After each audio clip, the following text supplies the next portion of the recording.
Hello बच्चों, let's read the question. The question says a stone of mass 0.25 kg tied to end of string is whirled round in a circle of radius 1.5 meter with the velocity speed of 40 revolution per minute in a horizontal plane.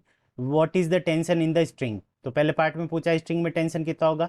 Second part के अंदर what is the maximum speed with which the stone can be whirled around if the string can withstand the maximum tension of 200 Newton. तो second part के अंदर हमें पूछा है कि maximum speed कितनी होगी जब मैक्सिमम टेंशन स्ट्रिंग के अंदर 200 न्यूटन्स हो. ठीक है बच्चों. इस क्वेश्चन को करने के लिए हम क्या करेंगे, की कंसेप्ट अप्लाई करेंगे. की कंसेप्ट. अब की कंसेप्ट के अंदर क्या होगा कि जब हम इस स्टोन को सर्कुलर पाथ के अंदर, तो यहाँ पे ये हमारी स्ट्रिंग हो जाएगी. इस स्ट्रिंग के साथ अटैच करके हम क्या करेंगे कि स्टोन को सर्कुलर पाथ के अंदर मूव कराएंगे. सर्कुलर पाथ के अंदर जब इसको मूव कराएंगे तो क्या होगा कि टेंशन लगेगा अंदर की तरफ. ये टेंशन क्या करेगा कि इसको सेंट्रीपिटल एक्सेलरेशन प्रोवाइड करेगा स्ट्रिंग के अंदर जितना टेंशन होगा. हमारा की कंसेप्ट क्या हो जाएगा, टी इज इक्वल्स टू, ये सेंट्रीपिटल फोर्स के इक्वल होगा, तो T is equals to M omega square multiplied by R. यहाँ पे हम ओमेगा की वैल्यू हमें क्या गिवन है क्वेश्चन के अंदर, 40 रेवोल्यूशन पर मिनट. तो इसको रेडियन पर सेकंड के अंदर कन्वर्ट करेंगे तो ओमेगा इज इक्वल्स टू, तो 40 और एक रेवोल्यूशन के अंदर जो एंगल टर्न होता है वो हमारा कितना होता है 2 पाई. 2 पाई 40 multiplied by 2 pi divided by 60.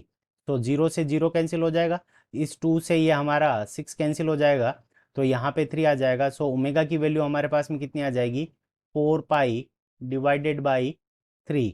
4 pi divided by 3 radian पर सेकंड. तो टेंशन इस स्ट्रिंग के अंदर जो टेंशन होगा इज इक्वल्स टू, मास की वैल्यू हमें कितनी गिवन है 0.25 kg. तो 0.25 kg को हम क्या लिख सकते हैं 1 डिवाइडेड बाई 4 kg.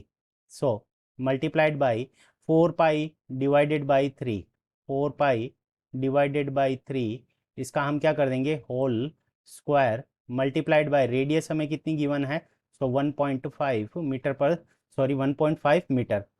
यहाँ से हमारे पास में जो टेंशन की वैल्यू आ जाएगी वो कितनी आ जाएगी 6.6 न्यूटन्स. तो पहले पार्ट का जो हमारे पास में आंसर आएगा, टेंशन जो स्ट्रिंग के अंदर आएगी वो कितनी आएगी 6.6 न्यूटन्स.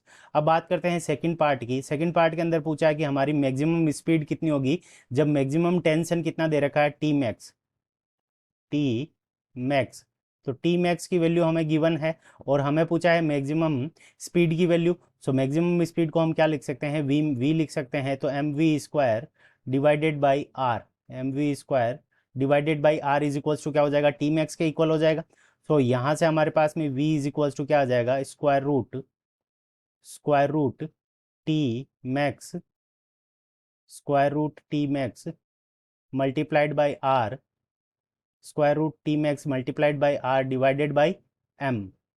ये वैल्यूज हम पुट करेंगे तो हमारे पास में वी मैक्स की वैल्यू कितनी आ जाएगी, मैक्सिमम जो टेंशन है स्ट्रिंग के अंदर वो हमें कितनी गिवन है, 200 न्यूटन्स मल्टीप्लाइड बाई रेडियस हमें कितनी गिवन है 1.5 और मल्टीप्लाइड बाई मास जो हमें गिवन है वो कितना है 0.25 kg.